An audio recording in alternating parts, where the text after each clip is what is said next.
इसमें क्या है, let the vector A and B B such that mod of A, vector हमको दिया गया √3 and mod of vector B दिया गया है 2/√3। अब आपसे कह रहा है कि vector A cross vector B जो है यूनिट वेक्टर है। ये इंपॉर्टेंट लाइन है, यहाँ पर यूनिट वेक्टर है। तब आपको क्या करना है, if the angle between A and B is, अगर एंगल हमारे पास थीटा है तो उस थीटा की वैल्यू क्या होगी। हिंदी वाले देख लें। ठीक, हिंदी में क्या है, माना ए तथा बी ऐसे सदिश हैं कि मॉड ऑफ ए जो है हमारा √3 है तथा मॉड ऑफ बी जो है वो मेरा 2/√3 है। तो हमको ए क्रॉस बी के मात्रक सदिश होने के लिए, मात्रक सदिश का मतलब है यूनिटी, ठीक है, मात्रक सदिश होने के लिए, जस्ट मिनट, मात्रक सदिश होने के लिए ए एंड बी के बीच का एंगल कितना होगा, थीटा कितना होगा। ठीक, तो इसमें जो एंगल होता है हमारा, एंगल का जो फार्मूला होता है क्या होता है, अगर हमारे पास कोई मात्रक सदिश दिया गया है तो उसके लिए एंगल का जो फार्मूला होगा, एंगल का फार्मूला देख लो क्या होता है। एंगल का फार्मूला होता है mod of A cross mod of B का यू, ये अगर लिया जाता है ए क्रॉस बी का मॉड लिया जाता है तो ये बराबर हमारा आता है mod of A into mod of B sine theta. याद रखना यहाँ साइन थीटा होता है, कॉस थीटा नहीं होता। इसी फार्मूले का यूज करना है और हमें इसकी वैल्यू निकाल देनी है। ठीक है, तो ये कितना हो जाएगा, क्योंकि इसने बोला है यूनिटी है, मात्रक सदिश है, मात्रक सदिश का मतलब है कि यूनिटी है, इसका मतलब इसकी वैल्यू 1 है। क्या है, यूनिटी वेक्टर है, तो इसकी वैल्यू कितनी हो जाएगी, 1 हो जाएगी। तो ये 1 हो जाएगा। ठीक है, मॉड ऑफ ए दिया हुआ है, कितना दिया हुआ है, √3 दिया हुआ है। मॉड ऑफ बी कितना दिया हुआ है, 2√3 दिया हुआ है। ठीक है, यहाँ पर साइन थीटा आ जाएगा। ठीक, तो ये इससे कट जाएगा। ठीक, यहाँ से ये जो है डिवाइड में आ जाएगा, यहाँ से साइन थीटा आ जाएगा हमारे पास 1/2 आ जाएगा। और जो थीटा होता है साइन थीटा 1/2 होता है π/3 के बराबर, π/6, क्योंकि ये 30 की वैल्यू होती है, कितनी, साइन 30 की वैल्यू कितनी होती है, 1/2, तो ये हो जाएगा π/6। π/6 बोले तो ऑप्शन सी। ठीक है, समझ गए। अगला क्वेश्चन देख लो, तो ऑप्शन हमारा सी हो जाएगा इसमें।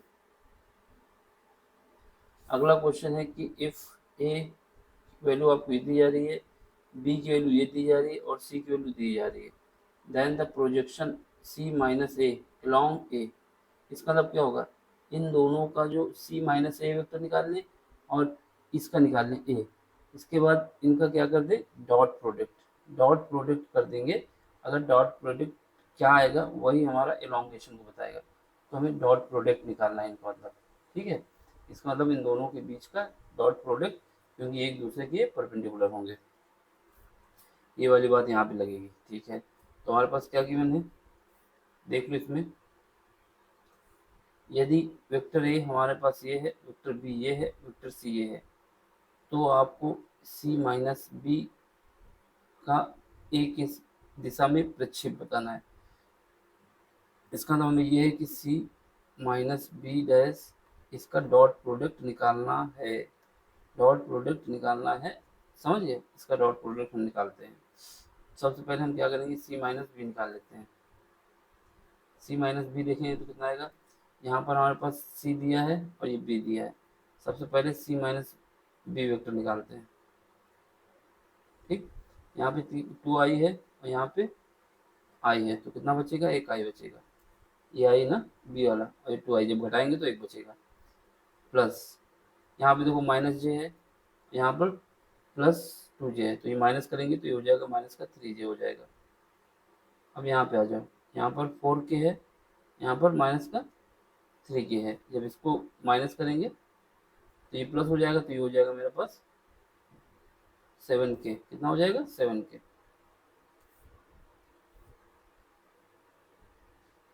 ये 7 के हो जाएगा।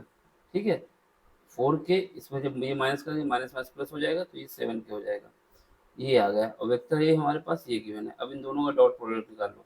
डॉट प्रोडक्ट में प्रॉपर्टी क्या होती है, आई कैप जे कैप, मतलब आई का आई के साथ प्रोडक्ट, आई कैप इंटू आई कैप बराबर जे कैप इंटू जे कैप बराबर के कैप इंटू के कैप। ये वैल्यू हमारी 1 होती है, बाकी सब नेगेटिव, मतलब बाकी सब जीरो होता है। यानी आई के अलावा, आई के साथ कोई जे आएगा तो जीरो आ जाएगा, आई के साथ क्या आएगा तो जीरो हो जाएगा, जे के साथ क्या आएगा तो जीरो हो जाएगा। ठीक है, तो इसका मतलब बाकी सब नेगेटिव जीरो होते हैं, तो उसको लिखेंगे नहीं। अब सीधे इसको लिखेंगे, आई का इस आई के साथ मल्टीप्लाई करेंगे, कितना आ जाएगा, 2 आ जाएगा। ये -2 है, इस -2 का इसके साथ मल्टीप्लाई करेंगे हम 3 के साथ। ठीक है, माइनस माइनस प्लस हो जाएगा। ठीक है, ये हो जाएगा 6 हमारा। अब ये 7 है, इसका 1 के साथ मल्टीप्लाई करेंगे, कितना आ जाएगा, ये हमारा 7 आ जाएगा। तब इसको ऐड करेंगे, कितना आ जाएगा, 15। तो ये हमारा जो प्रोजेक्शन आ जाएगा वो आ जाएगा 15। प्रोजेक्शन के केस में जिसके साथ करना होता है उसके साथ इसका डॉट निकाल दो, वही आंसर होता है। तो ऑप्शन बी, इसमें ऑप्शन ए सॉरी, ठीक, एक ही दिशा में प्रक्षेप आ जाएगा। अब अगला क्वेश्चन देखते हैं। ये हमारे पास रेखाएं दी गई है, लाइंस दी गई है, x+2 divide by 2 is equal to 2 minus Y divide by -5 is equal to Z divide by 4। ये है दूसरी line, x-3 divide by 1 y-7 divide by 2 और 5 माइनस जेड डिवाइड बाई 3 के बीच का कोण कितना होगा, बीच के एंगल पूछ रहा है हमसे। ठीक है, यहाँ पे क्या है, the angle between the lines के बीच हमको एंगल बताना है। देखो इसके लिए सबसे पहले हमारे पास जो जनरल फॉर्म होती है इक्वेशन उसको लिखना होगा। जनरल फॉर्म की जो इक्वेशन होती है क्या होती है वो पता होना चाहिए, उसके बाद ही हम कर सकते हैं। तो जनरल फॉर्म की जो इक्वेशन होती है, क्वेश्चन नंबर 8 की बात हो रही है, जनरल, यहाँ डाल दो। जनरल फॉर्म जो होती है क्या होती है, x-x1 divide by a1 is equal to y-y1 divide by b1 is equal to z-z1 divide by c1।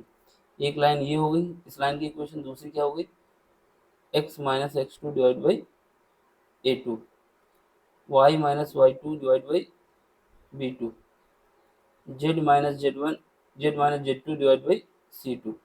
तो ये हमारी जनरल फॉर्म की इक्वेशन होगी। अब आपसे कह रहा है the angle between the lines, इनके बीच का एंगल का फार्मूला। ठीक, तो इनके बीच का एंगल का जो फार्मूला होता है वो हमारा ये होता है, अगर हमको एंगल निकालना है तो उसके लिए फार्मूला होता है कॉस थीटा। ठीक है, cos theta a1 a2 plus b1 b2 plus c1 c2, और नीचे डिवाइड में क्या करेंगे, डिवाइड में करेंगे a1 square plus b1 square plus c1 square, एक भाग दूसरा a2 square plus b2 square plus c2 square. तो ये फार्मूला होता है, इस वाले फार्मूले का यूज करना है। ठीक है, और जो हमारे पास गिवन लाइन है उसकी कंडीशन लिख देंगे। इसमें कंपेयर करेंगे इससे, तो यहाँ से a1 की वैल्यू कितनी आ जाएगी, 2 आ जाएगी, b1 की वैल्यू कितनी आ जाएगी, माइनस का 5 आ जाएगी, c1 की वैल्यू कितनी आ जाएगी, 4 आ जाएगी, और a2 की वैल्यू कितनी आ जाएगी, 1 आ जाएगा, b2 की वैल्यू 2 आ जाएगी, c2 की वैल्यू 3 आ जाएगी। इसको पुट कर देंगे, आंसर आ जाएगा। तो यहाँ पर पुट करते हैं, फिर यहाँ cos theta is equal to, देखो a1 कितना है, 2 है, और बी a2 कितना है, a1 2 है और a2 कितना है, इसके सामने लिखने का दिक्कत है तो ये हमारा कलर चेंज करके लिख देते हैं। ये हमारा a1 है, ये b1 है, कंपेयर करने के बाद ये c1 है, ये a2 है, ये b2 है, ये c2 है, कंपेयर करने के बाद। ठीक है, अब करो a1 इंटू a2 कितना आ जाएगा, 2 आ जाएगा, 2 इंटू 1 2 आ गया। ठीक है, इसके बाद b1 इंटू b2 -5, -5 को मल्टीप्लाई किससे हुआ, 2 से, प्लस अब यहाँ से क्या है 3 और 4 का, यानी प्लस 4 इंटू 3 डिवाइड करेंगे। ठीक, किससे डिवाइड करेंगे, डिवाइड इससे करेंगे, यानी 2 का स्क्वायर a1 स्क्वायर होगा ना, प्लस -5 का स्क्वायर प्लस 4 का स्क्वायर। ठीक है, अब इसके बाद अंडर रूट, यहाँ पे क्या है 1 स्क्वायर प्लस 2 का स्क्वायर प्लस 3 का स्क्वायर। ठीक है, यहाँ से cos theta is equal to, इसको मल्टीप्लाई करोगे कितना आ जाएगा 2, इसको माइनस का 10, फिर इसके बाद ये प्लस का 12 आ जाएगा। ऊपर से याद रखना नेगेटिव आएगा तब भी हमें पॉजिटिव लेना है, क्योंकि मॉड के अंदर वैल्यू होती है। ठीक है, अगर इन केस नेगेटिव आता है तब भी कोई घबराने की जरूरत नहीं है। ठीक है, तो ये हो जाएगा, ये 10 हो जाएगा, 2 हो जाएगा, 12 हो जाएगा। ठीक, अब नीचे आ जाओ। अब यहाँ पे देखो, यहाँ पे देखेंगे कितना आएगा, 2 का स्क्वायर यानी 4 आ जाएगा, प्लस 25 आ जाएगा, प्लस 16 आ जाएगा।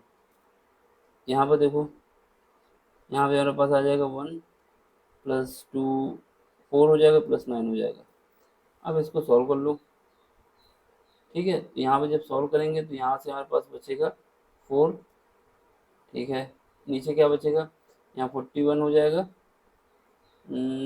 ये हो जाएगा मेरा कितना, 41 45 हो जाएगा। ठीक है, 45 एक तरफ।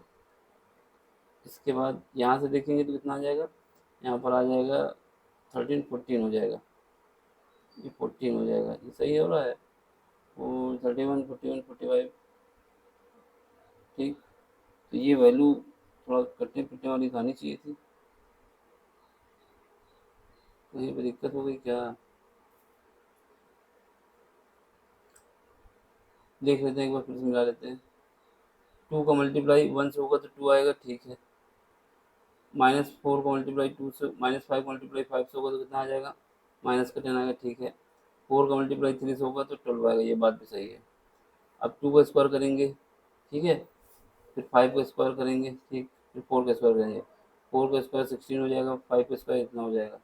ठीक, यहाँ से देखो 1 का स्क्वायर करेंगे, 2 का स्क्वायर करेंगे और 3 का स्क्वायर करेंगे। ठीक, सब सही आया है। तो ये हमारा कितना हो जाएगा, माइनस का 10 हो जाएगा, ये हमारा 2 हो जाएगा और ये 12 हो जाएगा। यहाँ 4 बचेगा। ठीक है, यहाँ 41 आएगा, 41 से ये। ठीक, यहाँ पर कितना बचा, यहाँ पर हमारे पास 14 बचा, 9 4 13। ठीक है, यहाँ से 4 आया। ठीक, अब यहाँ से 9 कॉमन लेंगे अगर नीचे से, यहाँ 3 बचेगा। ठीक है, अंदर क्या बचेगा, 5 बचेगा, अंडर रूट। ठीक, अंडर रूट यहाँ से 2 निकालना चाहे तो निकलेगा, नहीं निकलेगा। तो ये वैल्यू कैसी आनी चाहिए, इससे तो वैल्यू गलत हो जाएगी। देखें कहीं, ये माइनस का 5 है, ये 1 है, ये 2 है, ये 3 है। इन दोनों का पहले मल्टीप्लाई कर लो, कितना आ जाएगा, 2 आया। इनका मल्टीप्लाई कर लो, कितना आ गया, माइनस का 10 आया। इनका मल्टीप्लाई कर लो, 12 आया। तो ये कितना आ गया मेरे पास, 14। 14 से बचा 4। ठीक है, अब इसका स्क्वायर करोगे 4, इसका स्क्वायर करोगे 25, इसका स्क्वायर करोगे 16। इन सबको ऐड करो, ऐड करेंगे तो कितना आएगा, 41 41 45 आ जाएगा। ठीक है, यहाँ से 1 4 5 और 9 14 आएगा, तो यही, ऐसा तो एंगल ही नहीं निकलेगा।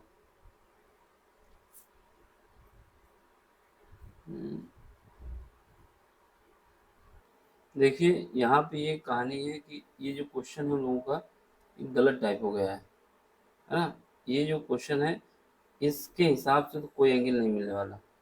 ठीक, यहाँ पर अगर -1 नहीं होगा जब तक, क्योंकि एक माइनस होना जरूरी है, अगर -1 नहीं हो पाएगा तो फिर आंसर नहीं आ पाएगा। यानी इसको -1 होना चाहिए, तभी हमारा आंसर मिलेगा। इसके हिसाब से हम जब करते रहेंगे, कितना भी कोशिश कर लें, आंसर नहीं आने वाला। तो याद रखना, यहाँ पर हमारे पास ये -1 हो जाएगा। जब ये -1 हो जाएगा तो ये वैल्यू आ जाएगी मेरे पास -2, तो ये -2 आ जाएगी। अब जब ये -2 आ जाएगी तो नीचे तो यही आएगा, लेकिन ऊपर वाला पार्ट हमारा 0 हो जाएगा। जब 0 हो जाएगा तो cos theta is equal to 0 कब होता है, कॉस थीटा की वैल्यू 0 जब होती है, जब थीटा की वैल्यू हो π/2। तो आंसर हमारा आएगा π/2। ठीक है, अगर इसको इसके हिसाब से सॉल्व करेंगे तो π/2 आएगा। लेकिन जब तक यहाँ पर ये जो है ये हमारा -1 नहीं होगा, जब तक नहीं होगा। तो याद रखना, इसको -1 होना पड़ेगा तभी ये आंसर आ सकता है, नहीं तो नहीं हो पाएगा। ठीक है, इसको हमने कई बार चेक किया, फिर इसका क्वेश्चन जब चेक किया तो इसमें -1 ही होगा तभी बनेगा, नहीं तो इसका कोई भी ऑप्शन नहीं मिल पाएगा। ठीक है, आगे बढ़ते हैं। अब आगे क्या है, एक सरल रेखा के कार्तिकी समीकरण निम्न रूप से प्रदत्त किए गए हैं। ठीक है, ये दिए गए हैं। अब आपको दिक् अनुपात बताना है। दिक् अनुपात मतलब है डायरेक्शन रेशियो बताना है। क्या बताना है, डायरेक्शन रेशियो। आपको Cartesian equation of a line given है, अब इसकी क्या बताना है, direction ratio of the lines.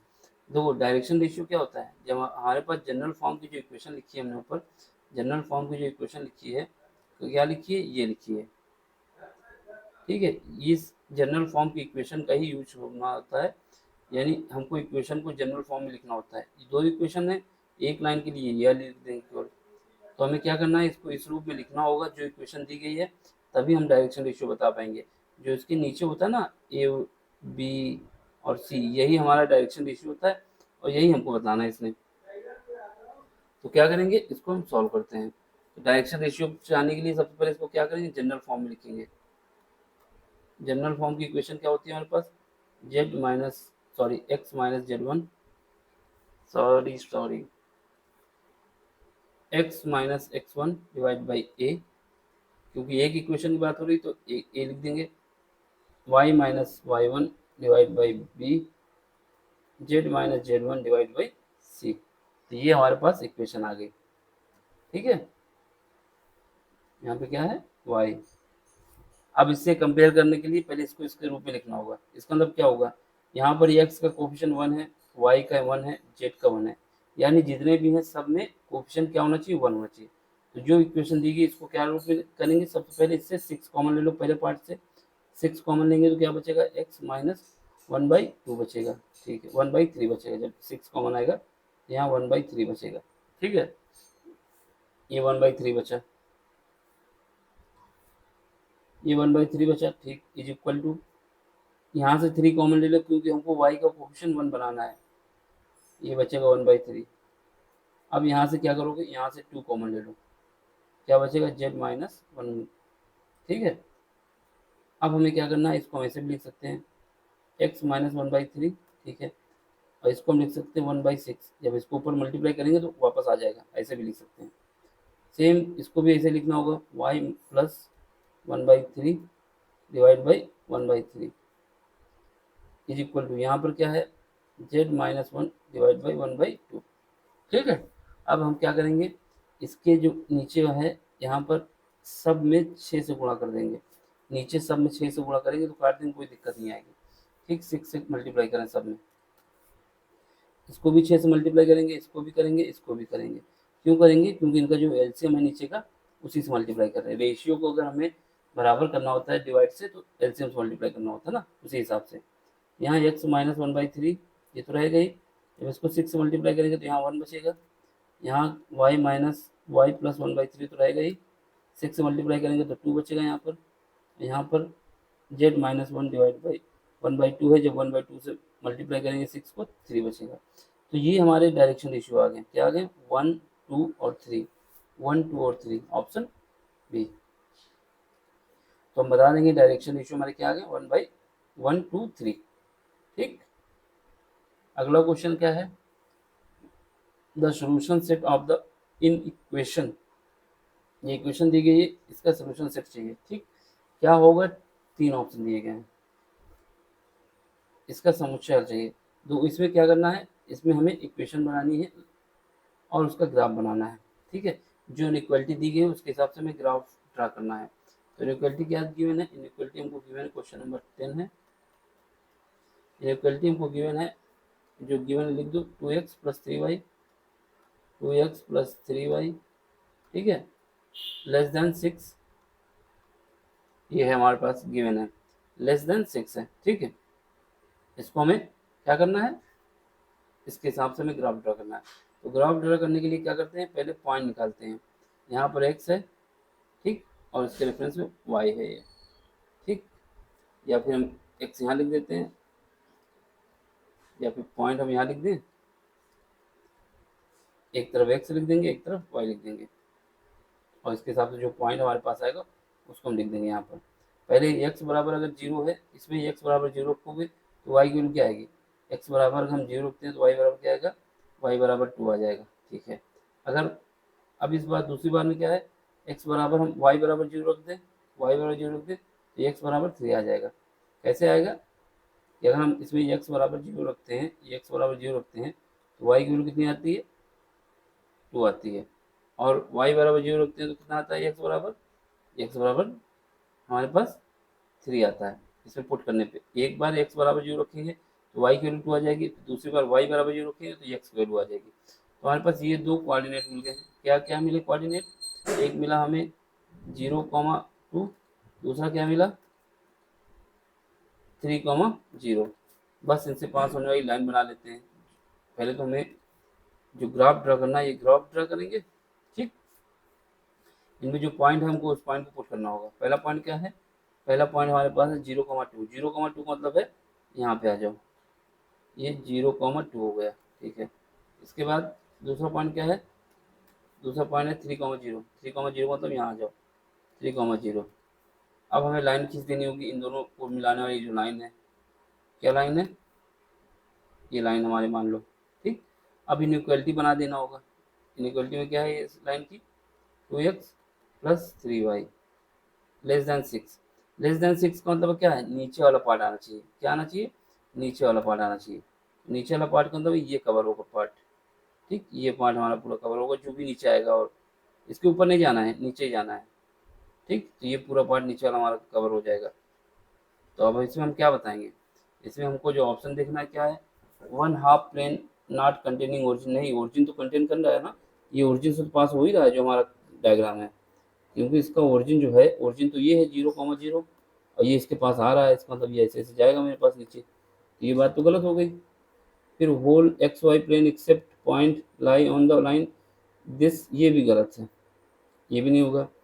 1/2 plane containing origin, ये हो सकता है, लेकिन if half plane containing the origin and the point line on the this, ये बात सही है। ये लास्ट वाला, इसमें दोनों बातें इंक्लूड हो जा रही है ना लास्ट वाले में, तो ये हमारा बात सही है, डी ऑप्शन।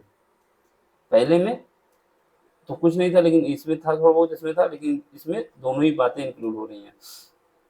तो बस ये बता देना हमको कि जो हमारा है खुला अर्धवृत्त, ये हम बताएं अर्धतल जिसमें मूल बिंदु तथा रेखा पर स्थित बिंदु है। ठीक है, अगला क्वेश्चन देख लो। इसमें क्या है? ये क्वेश्चन है the maximum value of the objective function.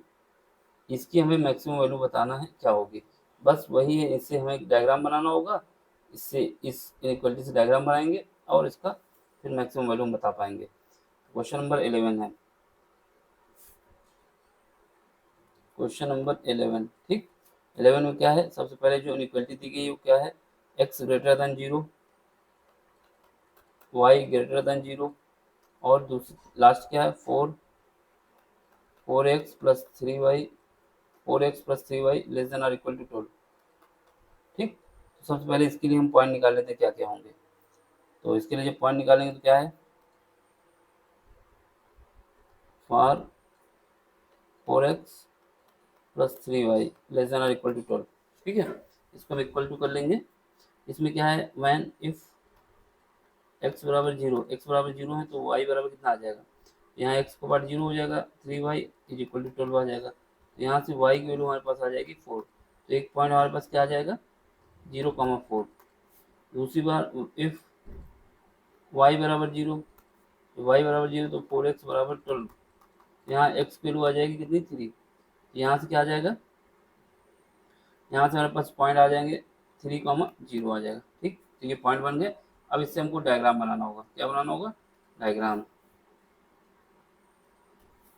Diagram बना लेते हैं। ठीक है, पहले कोऑर्डिनेट हमारे क्या है उसको लिख दो, जो कोऑर्डिनेट दिए गए हैं। पहले कोऑर्डिनेट हमारे पास 0,4, 0,4 यानी यहाँ पे आ जाओ 0,4। दूसरा कोऑर्डिनेट क्या है? 3,0, 3,0 यहाँ लगा दो। ठीक है, इनसे पास होने वाली लाइन खींच दो। ठीक, ये खींच दिया हमने। अब इसके बाद जो और कंडीशन दी गई है, क्या कंडीशन दी गई है? कि एक्स की वैल्यू हमारे पास 0 से ज़्यादा होनी चाहिए और बड़ी होनी चाहिए, ये ग्रेटर दैन इक्वल टू 1 ना। तो ये वाली कंडीशन पे इसके लिए, यानी हमारा पार्ट जो होगा ऊपर वाला पार्ट लिया जाएगा, इसके ऊपर का पार्ट लिया जाएगा, और ये वाली में इसके हिसाब से ये वाला पार्ट लिया जाएगा इस तरफ, इस कंडीशन के हिसाब से, और इस वाली कंडीशन के हिसाब से नीचे का पार्ट लिया जाएगा। यानी ये जो बीच का पार्ट हमारा बन गया है, ये पार्ट, इसी में हमारा पॉइंट है। ठीक है, ये हमारा पॉइंट क्या है? ओरिजिन मान लो ओ, ये पॉइंट हम ए मान लेते हैं और ये बी मान लेते हैं। तो अब हम क्या करेंगे? इसके 0,0 हो जाएंगे, इसके क्या हो जाएंगे? 3,4 हो गया, और बी का क्या हो गया? 0,4 हो गया। अब हमें निकालना क्या है, जेड। जेड क्या है, जेड हमको गिवन ये कंडीशन के हिसाब से इसकी मैक्सिमम वैल्यू चाहिए, ठीक है। तो जेड जो गिवन है उसको लिख दो। जेड क्या है, जेड इज इक्वल टू हमारे पास है,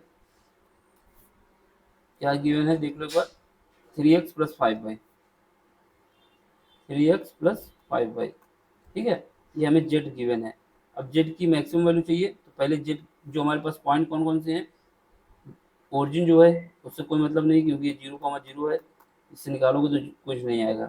मैक्सिमम चाहिए, बी की वैल्यू क्या है, 0,4 है, और ए की वैल्यू क्या है, ए की वैल्यू 3,0 है। सबसे पहले हम क्या करेंगे, बी के लिए निकाल लेते हैं, या फिर 0,0 निकालो कोई मतलब नहीं, जेड ऑफ ए निकाल लेते हैं। ये क्या है, 3,0 पे क्या आएगी जेड की वैल्यू, जहाँ पर जेड है ये, यहाँ पर एक्स है वहाँ पे 3, और जहाँ पे वाई वहाँ 0, तो 3 × 3 प्लस 0 तो कितना आ जाएगा 9।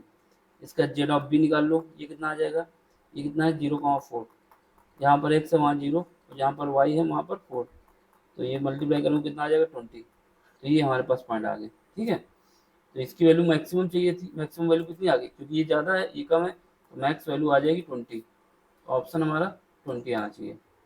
एक नंबर यहाँ से भी हो गया, इसमें भी मैक्सिमम वैल्यू बताओ 20। अब अगला क्वेश्चन देखो, अगला क्वेश्चन क्या है, इफ द पॉइंट ए दिया है, बी दिया है, सी दिया है, ये कह रहा है कि ये कोलिनियर है, देन द वैल्यू ऑफ ए, ठीक। तो हमें क्या बताना है, के की वैल्यू बताना है।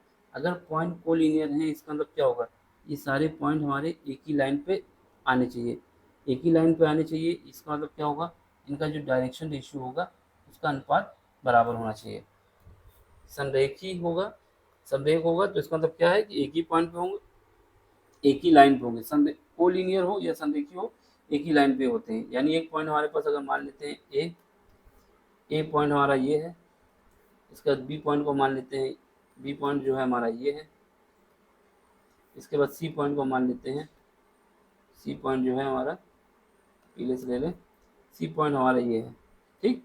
तो हमें क्या है, ए पॉइंट के कोऑर्डिनेट कितने हैं, 3, -2 है, बी के कितने हैं, 3, -2 है, इसके k, 2 है, और सी का कितना है, सी का हमारे पास 8,8 है, ठीक। तो हमें इनका डायरेक्शन रेशियो निकालना होगा, क्या निकालना होगा, डायरेक्शन रेशियो।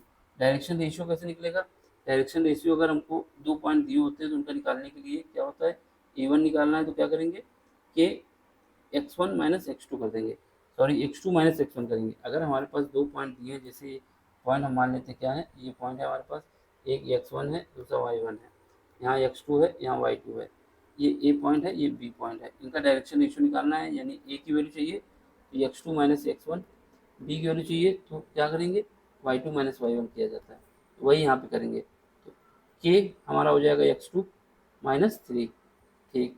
इसके बाद b1 निकालना है तो क्या आ जाएगा, b1 आ जाएगा, ये किसके लिए निकालना है, ये हम ए बी लाइन के लिए निकालना है, ए बी लाइन के लिए, ठीक है। b1 कितना आ जाएगा, यहाँ पे 2 है, और ये माइनस एक और आ जाएगा तो कितना हो जाएगा, प्लस हो जाएगा, ये 2 हो जाएगा, ठीक है। तो ये हमारा हो जाएगा कितना, 4 हो जाएगा, ठीक।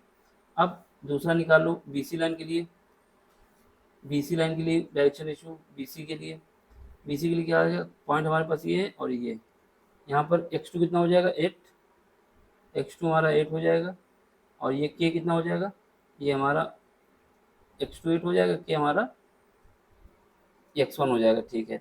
अब इसके बाद ये हमारा किसका होगा, ये हमारा A2 कहलाएगा, ठीक है। अब इसके बाद इसके लिए B2 निकाल लो, B2 कैसे कैसे निकलेगा, B2 निकलेगा हमारे पास 8 माइनस 2, तो कितना हो जाएगा 6, ठीक।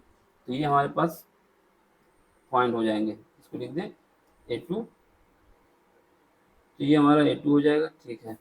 अब हमारे पास क्या है, इनका रेशियो निकालना है, क्योंकि इनका रेशियो बराबर होना चाहिए, यानी A1 डिवाइड बाई A2 बराबर होना चाहिए B1 डिवाइड बाई B2। अब इसकी वैल्यू पुट कर दो, A1 की वैल्यू कितनी निकाली हमने, ये निकाली है k-3, B1 की वैल्यू A2 की वैल्यू कितनी निकाली है, ये निकाली है, ये वाली 8 माइनस के, और ये बराबर किसके है, B2 कितना है 4 है, सॉरी B1 कितना है 4 है, B2 कितना है 6 है। बस इसको सॉल्व कर लो, के की वैल्यू निकल आएगी, ठीक है। तो इसको सॉल्व करेंगे तो पहले 2 से काट लेते हैं, तो यहाँ 2 बचेगा यहाँ 3 बचेगा, क्रॉस मल्टीप्लिकेशन कर दें, 3k minus 9 is equal to 16, ठीक है, यहाँ 2k, तो यहाँ से हमारे पास कितना आ जाएगा 5k आ जाएगा, इसको ऐड करेंगे तो ये आ जाएगा हमारे पास कितना आ जाएगा 20, ये हमारा कितना आ जाएगा, एक बार देख लो यहाँ पे 16, यहाँ पे 9, कहीं गड़बड़ हो गया क्या, ये हो जाएगा मेरे पास 3k, ठीक है, ये 16, ये 2k, ठीक है, 21 हो जाएगा, यहाँ पे 20 होना चाहिए फिर तो। एक बार डायरेक्शन रेशियो फिर से चेक कर लेते हैं, यहाँ पे 2 है, यहाँ पे -2 है, ठीक है, यहाँ पे k है, यहाँ पे 2 है, ठीक है, यहाँ पे a है, ठीक है, तो पहले हमने इसका निकाला तो k-3, ठीक है, फिर उसके बाद इसके साथ निकाला तो कितना आ गया, ये 2 है, ये 2 है, ये 4 आ जाएगा, ठीक है, माइनस का हाँ प्लस हो गया, इसके साथ इसके बाद इसके साथ निकाला तो क्या आया 8 - k, ठीक है, फिर इसके साथ निकाला तो 8 - 2 यानी 6 आया, ये भी ठीक है।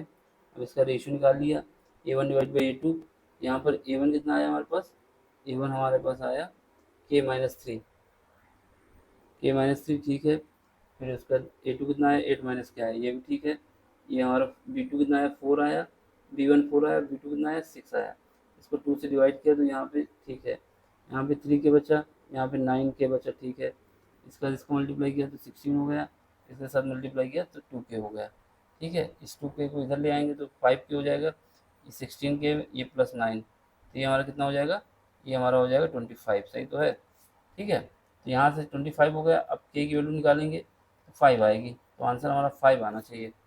देखो सॉल्व करने के बाद 5 आ रहा आंसर कोई, ये ऑप्शन सी, समझ गए, इसको ऐसे ही करना है। अब अगला क्वेश्चन देख लो, question number 3, if vector A, vector B and vector C are unit vector, क्या है यूनिट वेक्टर है, such that vector A plus vector B plus vector C क्या है 0 है, तो आपको ये बताना है कि vector A dot vector B plus vector B dot vector C plus vector C dot vector A is equal to क्या होगा, इसकी वैल्यू बतानी है, ठीक, यहाँ पर लिख लेते हैं, क्वेश्चन नंबर 12 है, क्या है देख लें एक बार, 13 है, 13 है, हमारे पास क्या गिवन है कि ये जो है वेक्टर ए बी सी जो है यूनिटी वेक्टर है, ठीक है, तो हमारे पास जो vector A plus vector B plus vector C ये गिवन है, क्या गिवन है, ये 0 है, फाइन क्या करना है, फाइन करना है हमको vector A dot vector B plus vector B dot vector C plus vector C dot vector A, इसकी वैल्यू हमें फाइन करनी है, तो जो हमको गिवन है सबसे पहले उसका स्क्वायर कर लेना है, यानी vector A plus vector B plus vector C दोनों तब स्क्वायर करेंगे तो स्क्वायरिंग हो जाएगा, तब इसको ए प्लस बी प्लस सी का जो होल स्क्वायर है उससे खोलना है इसको, यहाँ पर ए स्क्वायर हो जाएगा वेक्टर का, ये हो जाएगा मेरा बी स्क्वायर वेक्टर का, ठीक है, ये हमारा हो जाएगा सी स्क्वायर वेक्टर का, फिर 2 कॉमन आ जाएगा, ठीक है, अंदर क्या हो जाएगा vector A dot vector B plus vector B dot vector C, ठीक है, dot vector C plus vector C dot vector A, ये हो जाएगा, ठीक है, इक्वल टू क्या आ जाएगा 0 आ जाएगा, ठीक है, इसकी वैल्यू क्योंकि इसमें बोला है कि ये जो है यूनिटी वेक्टर है, इसका मतलब इनका स्क्वायर की वैल्यू कितनी हो जाएगी 1 हो जाएगी, क्या हो जाएगी 1, ये 1 प्लस ये 1 हो जाएगा, ये भी 1 हो जाएगा, ये भी 1 है, ये भी 1 है, ये भी 1 है, इज इक्वल टू, यहाँ पर हमारे पास इसको हमने राइट साइड भेज दिया तो कितना बचा vector A dot vector B plus vector B dot vector C plus vector C dot vector A बराबर कितना, तो भाई वो इसको हमने बराबर कर ही दिया है, ठीक है, अब यहाँ से हमको इसकी वैल्यू निकालनी है तो क्या आ जाएगा, इसकी वैल्यू माइनस के साथ 3/2 आ जाएगी, माइनस का 3/2 कहीं ऑप्शन है, माइनस का 3/2 सी ऑप्शन, ठीक। अब अगला क्वेश्चन देखो, क्वेश्चन नंबर 14, इसमें क्या है, इसका इंटीग्रेशन करना है हमको, ठीक है, इसका इंटीग्रेशन करना है, चलो करते हैं, फिर जो गिवन है उसको लिख लेते हैं, क्वेश्चन नंबर 15, क्वेश्चन नंबर 15 क्या है हमारे पास है, सॉरी 14 है ये,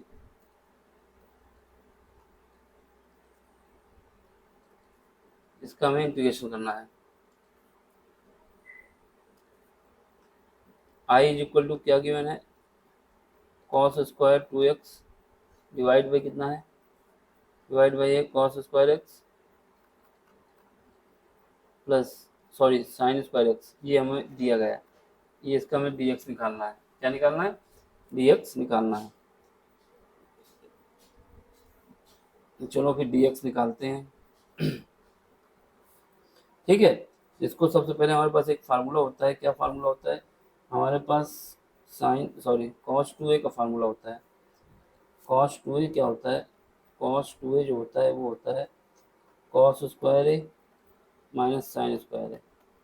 इसी का यूज करेंगे तो क्या आ जाएगा यहाँ पर? आई इज इक्वल टू हमारे पास आ जाएगा इंटीग्रेशन में cos square x minus sine square x, divide करेंगे तो कितना आ जाएगा?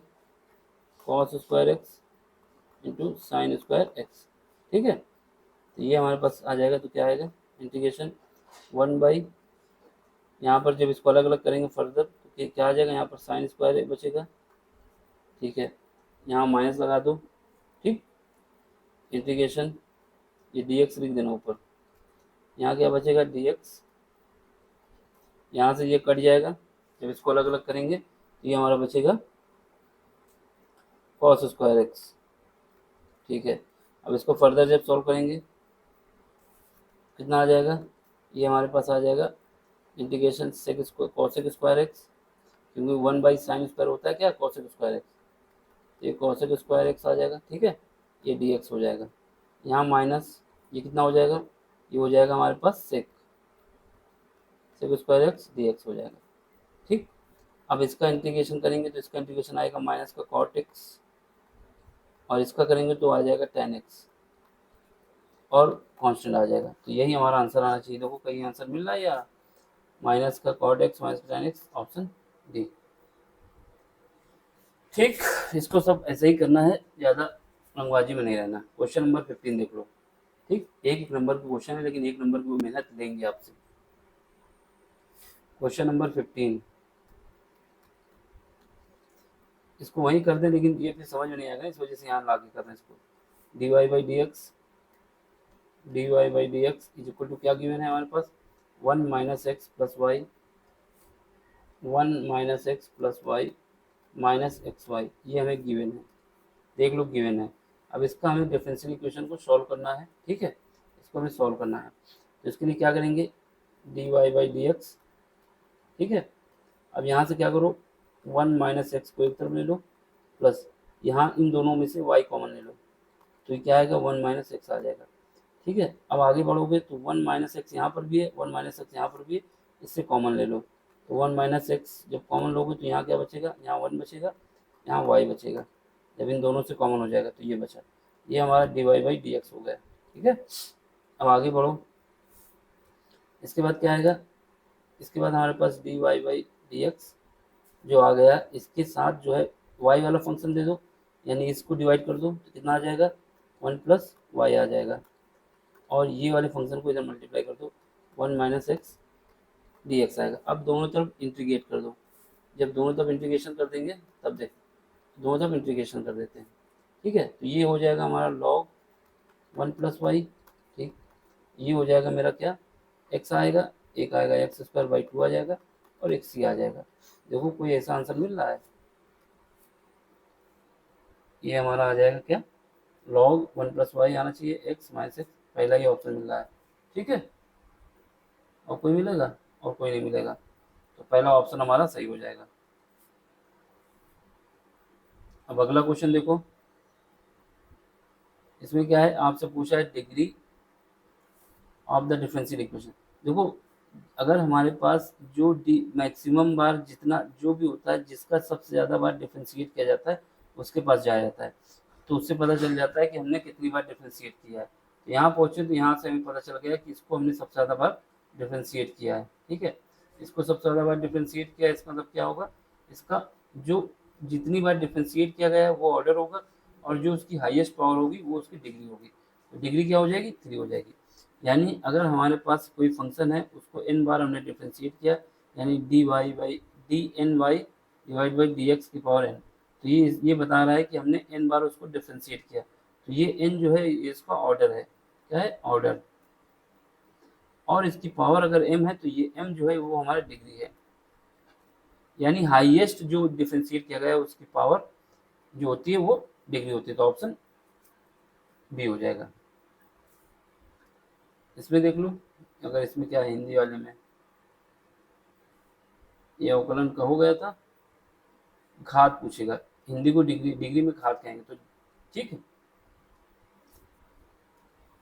अगला क्वेश्चन क्या है, अब हमसे कह रहा है क्वेश्चन नंबर 17, ये कह रहा है the integrating factor of the differential equation, जो दिया गया है इसका इंटीग्रेटिंग फैक्टर निकालना है। देखो ये जो डिफरेंशियल इक्वेशन हमारी किस फॉर्म में है, लीनियर फॉर्म में, किस फॉर्म में है, d Y by D x, ठीक है, प्लस पी वाई, ठीक है, इज इक्वल टू क्या है, इज इक्वल टू हमारे पास है क्यू एक्स, ठीक है, इसके रूप में दिया हुआ है। जब इसके रूप में दिया हुआ है तो हमारे पास क्या है, इसके लिए इंटीग्रेटिंग फैक्टर का फार्मूला होता है, integrating factor is equal to E की पावर क्या आता है, इंटीग्रेशन पी डी एक्स, ये वाला फार्मूला हमें यहाँ पर यूज करना है, पी डी एक्स, ठीक। यहाँ पर p की वैल्यू क्या है, p की वैल्यू हमारे पास है tan थीटा, p की वैल्यू है tan थीटा, तो यानी I F is equal to E की पावर क्या लगाएंगे, ई की पावर में जाएंगे और यहाँ पर tan थीटा रखेंगे और डी एक्स लिख देंगे, एक्स तो रहेगा ही,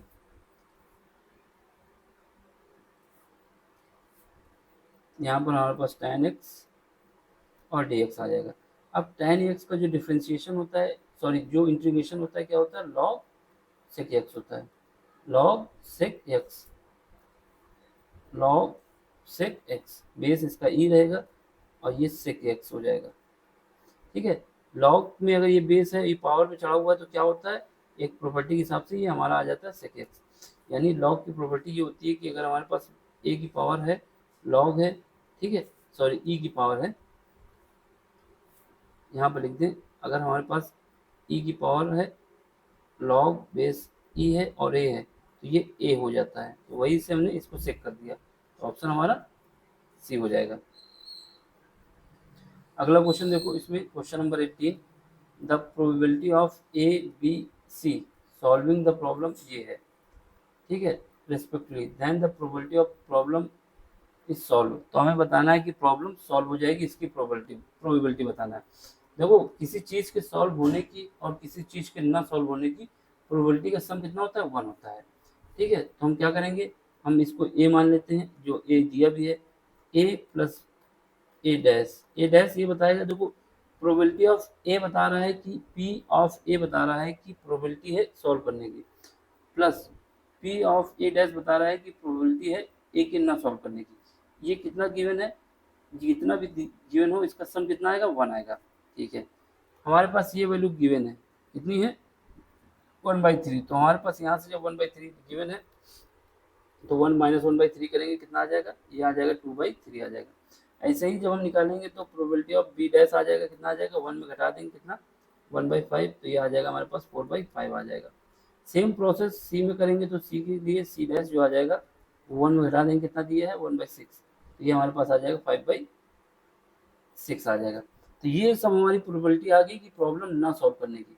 तो प्रॉब्लम ना सॉल्व करने की प्रोबेबिलिटी कितनी आ गई, इन सब का सम कर दो, तो प्रॉब्लम ना सॉल्व करने की यानी P A dash plus P B dash plus P C dash, ये सब आ गई कि प्रॉब्लम सॉल्व नहीं होगी, तो कितनी है, ये हमारे पास है 2/3 इंटू 4/5 इंटू 5/6, ठीक है, ये इससे कट जाएगा, ठीक है, इसको इससे काटेंगे, ये कट जाएगा 3 बार में, ठीक है। यहाँ पे कितना आ गया, यहाँ पर 4/9 आ गया। ये प्रोबेबिलिटी आई कि प्रॉब्लम सॉल्व नहीं आएगी, सॉल्व नहीं आने की प्रोबेबिलिटी कितनी आई है, 4/9, और हमें चाहिए क्या कि प्रॉब्लम को सॉल्व करना है, तो बस 1 में इसको घटा दो, 4/9 कितना आ जाएगा, 5/9 आ जाएगा, 5/9 ऑप्शन नंबर बी, ठीक। समझ में आया तो लाइक कर देना, शेयर भी कर देना, सब्सक्राइब भी कर देना।